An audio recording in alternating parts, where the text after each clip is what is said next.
Hi friends, ಇವತ್ತು ನಾನು ನಿಮಗೆ ಸೋಯಾ ಚಂಕ್ಸ್ ಕರಿ ಸಿಂಪಲಾಗಿ ಹೆಂಗೆ ಮಾಡೋದು ಅಂತ ಹೇಳ್ಕೊಡ್ತೀನಿ.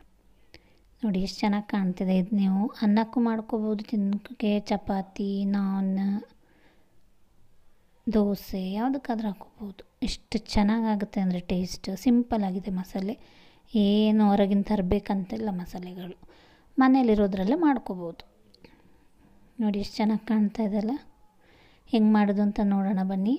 ನಾನಿದು ಸೋಯಾ ಚಂಕ್ಸ್ನ ನೀರಲ್ಲಿ ಕುದಿಸ್ಕೊಂಡು, ಉಪ್ಪು ಹಾಕಿ ನೀರಲ್ಲಿ ಕುದಿಸ್ಕೊಂಡು ನೀರೆಲ್ಲ ಹಿಂಡ್ಕೊಂಡು ತೆಗೆದಿಟ್ಕೊಂಡಿದ್ದೀನಿ. ಇದನ್ನು ನಾವೀಗ ಮ್ಯಾರಿನೇಟ್ ಮಾಡಬೇಕು. ಮತ್ತು ಇದು ಒಗ್ಗರಣೆಗೆ ನೋಡಿ ನಾನು ಕೊತ್ತಂಬರಿ ಸೊಪ್ಪು, ಈರುಳ್ಳಿ ಇಟ್ಕೊಂಡಿದ್ದೀನಿ. ಒಂದು 3 ಟೊಮೆಟೊ ಪೇಸ್ಟ್ ಮಾಡ್ಕೊಂಡಿದ್ದೀನಿ. ಮೊಸರು, ಗರಂ ಮಸಾಲದಲ್ಲಿ ಚಕ್ಕೆ, ಲವಂಗ, ಏಲಕ್ಕಿ ಮತ್ತು ಪುಲಾವ್ ಎಲೆ. ಇದಕ್ಕೆ ಡ್ರೈ ಮಸಾಲಾಸ್ ಬೇಕು. ಶುಂಠಿ ಬೆಳ್ಳುಳ್ಳಿ ಪೇಸ್ಟು, ಅರಿಶಿನ, ಖಾರದ ಪುಡಿ, ಜೀರಿಗೆ ಪುಡಿ, ಧನಿಯಾ ಪುಡಿ. ಇಷ್ಟನ್ನು ನಾವು ಬೇಕಾಗಿರೋದು ಇದಕ್ಕೆ ಸಾಮಾನು. ಈಗ ಇದಕ್ಕೆ ನಾವು ಶುಂಠಿ ಬೆಳ್ಳುಳ್ಳಿ ಪೇಸ್ಟು, ಡ್ರೈ ಮಸಾಲೆಸ್ ನಾನೇನು ಹೇಳಿದೆ ಅದು, ಉಪ್ಪು. ಇದಕ್ಕೆ ನಾವೀಗ ಮೊಸರು ಮತ್ತು ಉಪ್ಪು ಹಾಕ್ಕೊಳ್ಳೋಣ. ಇದನ್ನು ಹಿಂಗೆ ಹಾಕ್ಕೊಂಡು ಕಲಿಸ್ಕೊಂಡು ಒಂದು 1/2 ಅವರ್ ಇಟ್ಕೋಬೇಕು. ಉಪ್ಪು ಹಾಕ್ಕೊಳ್ಳಿ, ಚೆನ್ನಾಗಿ ಕೈಯೆಲ್ಲ ಕಲಿಸ್ಕೊಳ್ಳಿ, ಚೆನ್ನಾಗುತ್ತೆ.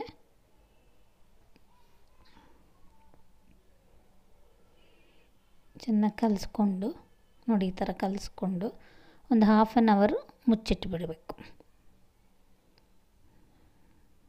ಈಗ ಬನ್ನಿ ಒಗ್ಗರಣೆ ಹಾಕ್ಕೊಳ್ಳೋಣ. 1/2 ಅವರ್ ಆಗಿದೆ. ನಾನು ಇದಕ್ಕೆ ನಾವು ಅದೇನು ಗರಂ ಮಸಾಲೆ ಹೇಳಿದೆ, ಚಕ್ಕೆ, ಲವಂಗ, ಏಲಕ್ಕಿ ಮತ್ತು ಪುಲಾವ್ ಎಲೆ ಇಷ್ಟು ಹಾಕ್ಕೊಂಡು ಅದೊಂದು ಚೂರು ಪಟ ಅನ್ನಲಿ.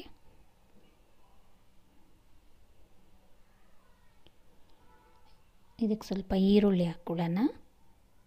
ಅದೊಂದು ಸ್ವಲ್ಪ ಫ್ರೈ ಆದರೆ ಸಾಕು, ಟ್ರಾನ್ಸ್ಪರೆಂಟ್ ಆದರೆ ಸಾಕು. ತುಂಬ ಫ್ರೈ ಆಗಬೇಕಂತ ಇಲ್ಲ, ಸ್ವಲ್ಪ ಫ್ರೈ ಆದರೆ ಸಾಕು. ಈಗ ಇದಕ್ಕೆ ನಾವು ಮ್ಯಾರಿನೇಟ್ ಮಾಡ್ಕೊಂಡಿದ್ದೀವಲ್ಲ ಅದನ್ನು ಹಾಕ್ಕೊಳ್ಳೋಣ. ಸೋಯಾ ಚಂಕ್ಸ್ನ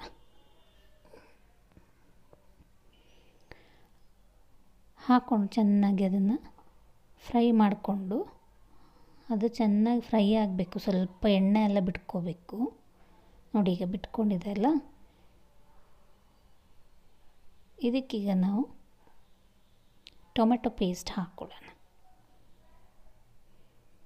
ಕಲರ್ ಚೇಂಜ್ ಆಗಿದೆ ನೋಡಿ, ಆವಾಗ ಹಾಕುವಾಗ ಬೇರೆ ಕಲರ್ ಇತ್ತು, ಈಗ ಫ್ರೈ ಆದಮೇಲೆ ಬೇರೆ ಕಲರು. ಈಗ ಟೊಮೆಟೊ ಪೇಸ್ಟ್ ಹಾಕಿ ಇದು ಮತ್ತೊಂಚೂರು ಕುದಿಯೋಕ್ಕೆ ಬಿಡೋಣ ಮುಚ್ಚಿಬಿಟ್ಟು.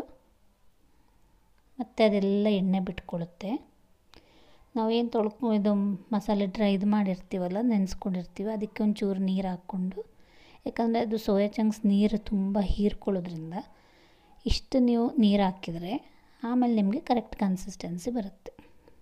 ನಾನೊಂದು 15 ಮಿನಿಟ್ಸ್ ಸಿಮ್ಮಲ್ಲಿ ಬೇಯಿಸ್ಕೊಂಡೆ. ನೋಡಿ ಎಷ್ಟು ಚೆನ್ನಾಗಿ ಕಾಣ್ತಾ ಇದೆ. ಇದನ್ನು ನೀವು ಚಪಾತಿ, ಪೂರಿ, ಅನ್ನ ಯಾವುದಕ್ಕಾದರೂ ಹಾಕೋಬೋದು. ನಿಮಗಿಷ್ಟ ಆದರೆ ಟ್ರೈ ಮಾಡಿ ಮನೆಯಲ್ಲಿ, ಮತ್ತು ನನಗೆ ಕಾಮೆಂಟ್ಸಲ್ಲಿ ಹೇಳಿ. Thank you. ಬಾಯ್.